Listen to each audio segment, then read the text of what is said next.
front of me is Nokia 3210 and today I would like to show you how you can operate voice recorder.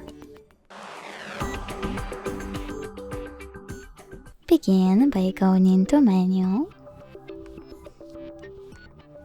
and scrolling down to click on Extras.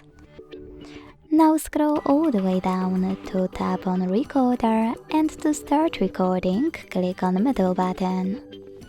As you can see, recording is on. To discard it right away, click on the right one and confirm your choice in the pop-up. To pause it or unpause it, choose middle one, and to end it and save it, left one. Now name your recording however you want to and hit OK. To access list of all your recordings, click on left button when recorder is off. To listen to one of them, click on it. And to delete it, go back. Click on this left button and choose delete all. Lastly, confirm your choice in the pop-up.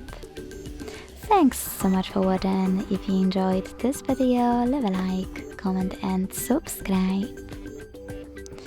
Bye!